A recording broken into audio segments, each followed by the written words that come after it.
બોલતી કરવાનો પ્રોજેક્ટ લઈને આવી રહ્યા છીએ. દિવાલ પણ બોલવી જોઈએ.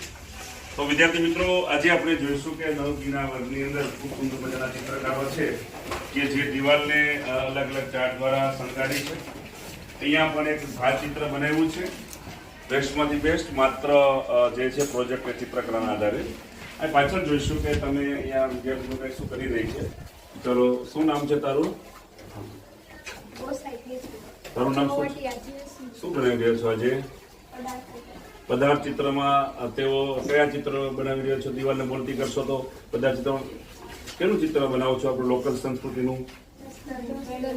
હા, જસ્તરનું જૂનું ઇલસ્ટ્રેશન અહીં દોરે છે. ઐતિહાસિક હિસ્ટોરિકલ છે, ચોક છે, એટલે યુઝન એ પછી આપણે કાર્બોજન પણ નીકળી શકે. તો જોઈએ એનો ચિત્ર કઈ રીતે છે. બાકીના બાળકો જે છે એ હમણાં બધા પ્રોજેક્ટની અંદર ભાગ લેશે, જોશે. દિવાલ પણ બોલવી જોઈએ અને દિવાલનું બોલતી શીખીને આપણે શિક્ષણની અંદર પણ રસ લેતા થાય.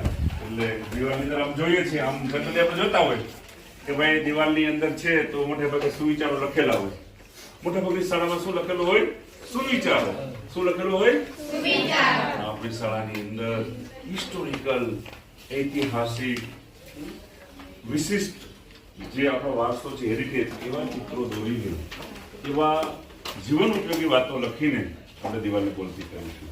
આજે લેફ્ટ સાઈડની દિવાલને આપણે ચાર્ટ દ્વારા અને પાછળની દિવાલ છે એ ઐતિહાસિક ચિત્રો દ્વારા, બાકીની જે દિવાલ છે એને આપણે અલગ અલગ કોટેશન દ્વારા.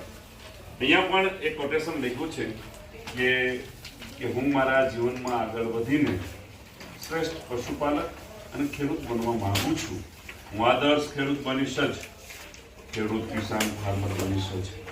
વિદ્યાર્થીઓની અંદર આ વાત લખી છે. કોને કયા વિદ્યાર્થીએ આ સપોર્ટ કરે છે, ઉચ્ચારણી કરવો જોઈએ. કયા વિદ્યાર્થીઓની સાથે જોડવા માંગે છે, કયા વિદ્યાર્થીઓ તેની સાથે જોડાવા માંગે છે. તમે જુઓ, મોટા ભાગના વિદ્યાર્થીઓ આજે પોતાના જીવનમાં ખેતી સાથે જોડાવા માંગે છે. આ જીવનની ખૂબ મોટી ઉપલબ્ધિ છે, ખૂબ મોટી ઉપલબ્ધિ છે.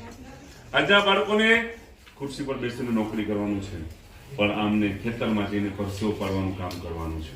તારે ખેતરમાં જઈને પરસેવો પાડવો છે. આખું નામ બોલ તારું.